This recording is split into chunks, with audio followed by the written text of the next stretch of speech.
Well, from defending his right to take a job away from a United Hockey League player to most recently denying allegations of a racial slur, Sean Avery is a character. However, he's entitled to his opinion, and earlier this week had no problem sharing that opinion with Chris Simpson. Here's a closer look. I have my opinion. I think everyone has a right to have their opinion.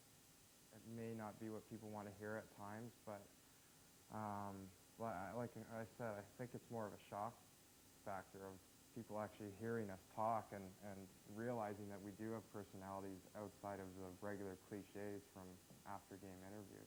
No one has ever accused Sean Avery of doling out the usual sports cliches we're so used to hearing from today's athletes. Instead, the LA Kings forward has quickly earned a reputation for speaking his mind.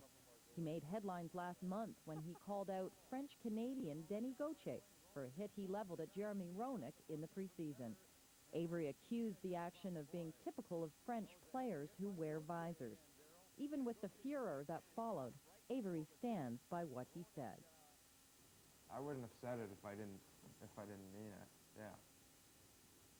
Do you regret having said it, even if you do believe it? No. Even with all the attention it's gotten?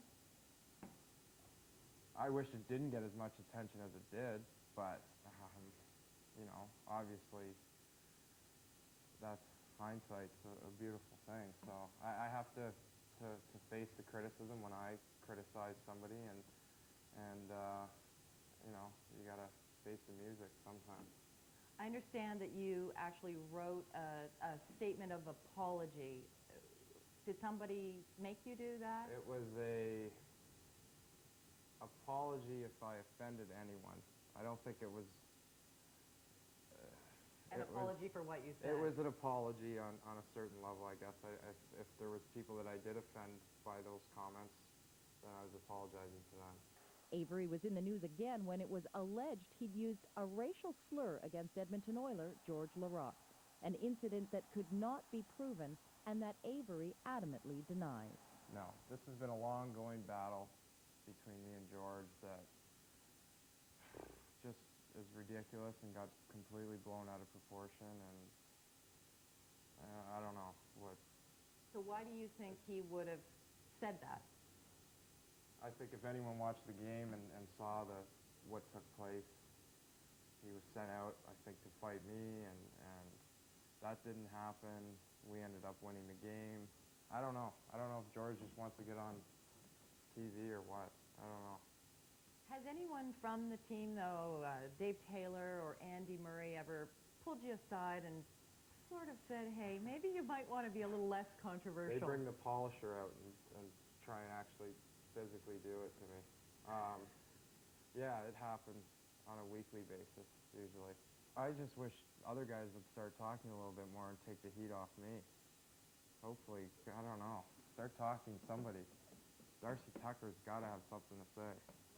It's unlikely that anyone is going to stop Sean Avery from saying exactly what's on his mind. And if his comments make him more enemies than friends, in Avery's world, that's something he can live with. You know what, I don't even, you know what, maybe I don't want, to be honest with you, I don't want people that I play against to like me. I hope that they all dislike me, really.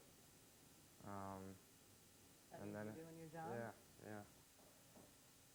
Yeah, doing his job. He is a character, but in fairness, Scott, he is entitled to his freedom of speech. You just wish he'd think sometimes before he speaks. Well, it's a fine line between being a character and being candid and being a boor, and some would suggest that he's been on both sides of that fine line. What I don't like is when media people get upset when guys like that are outspoken and colorful. It's not our job to be his conscience. It's our job to run with those sound bites and entertain people and inform them as best you can. But he's clearly a guy who's making a name for himself and is willing to live with the consequences. Yeah, it doesn't say he's misquoted or like that. A lot of guys use that. And hey, you know what? Scotty's right. We like the glib, candid remarks. You don't like it when it's step over and there's allegations of racist comments, that type of thing. But you do like the fact he speaks. And you know what else? When you got a tough guy on your team, you want the other guys to be a little bit unsure of him. I'm a little bit unsure of him if I'm playing against him. That's what you want on your side. Well,